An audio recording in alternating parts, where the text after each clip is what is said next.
Est-ce que vous reconnaissez ce lieu? C'est sans doute une des prisons les plus connues du monde, Alcatraz, au large de San Francisco.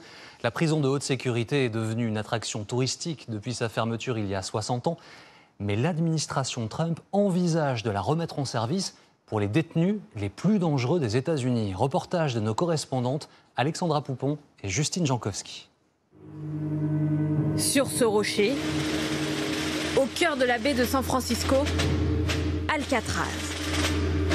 Dès 1934, pendant près de 30 ans, derrière ces barreaux étaient enfermés les pires criminels de l'histoire.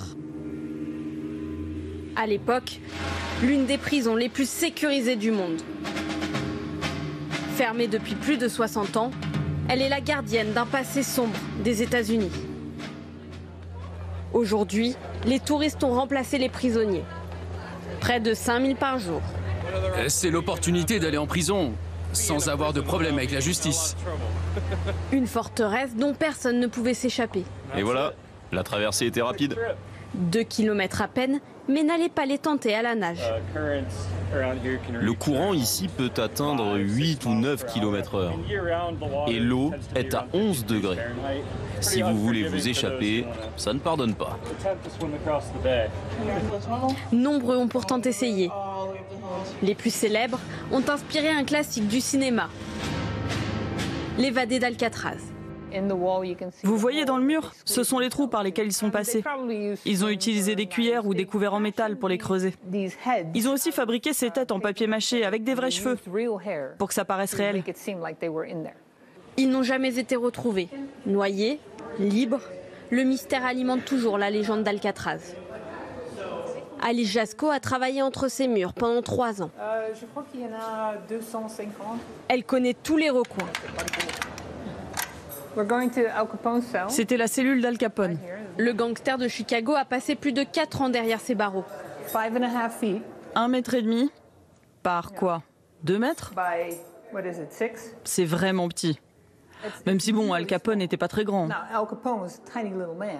Dans cette petite cellule, dans les années 50, il y a un prisonnier qui a passé 3 ans de sa vie. Il est encore vivant et c'est l'un des derniers. Nous l'avons retrouvé. Charles Hopkins vit désormais en Floride, à l'autre bout du pays. À 93 ans, il n'a rien oublié de son passage à Alcatraz. 3 ans d'enfer qu'il raconte encore à sa fille et à son petit-fils. Tu es l'un des derniers à t'en souvenir. C'est l'histoire. Condamné pour kidnapping et vol, Ça, c'est ma photo d'Alcatraz. il est envoyé sur l'île à 23 ans. On ne faisait rien d'autre que travailler et manger. La nuit, il y avait un silence de mort. On entendait juste la corne de brume pour les bateaux qui passaient. C'est tout. Ce son me faisait sentir si seul. Mais ses pires souvenirs, ses passages à l'isolement. Ils nous donnaient du pain et de l'eau et de temps en temps une pomme de terre. La nuit, il faisait un froid glacial. Un récit qui appartient au passé. Peut-être plus pour longtemps, Donald Trump veut rouvrir Alcatraz. Notre pays a besoin de loi et d'ordre. Et en la matière, Alcatraz, c'est ce qu'il y a de mieux. Difficile à imaginer pour ses visiteurs. J'espère qu'elle restera ouverte pour les touristes, pas pour des délinquants, quoi. Les Américains, eux, sont plus pragmatiques. Ça coûterait sûrement trop cher. Ça demanderait beaucoup de travaux de rouvrir. Beaucoup d'argent, beaucoup de travail. C'est très vétuste. Si la prison a fermé en 1963, c'est justement parce qu'elle coûtait trop cher à entretenir. Depuis, elle tombe en ruine. Pas de plomberie, pas d'électricité. Selon les experts, la reconstruire coûterait des centaines de millions d'euros.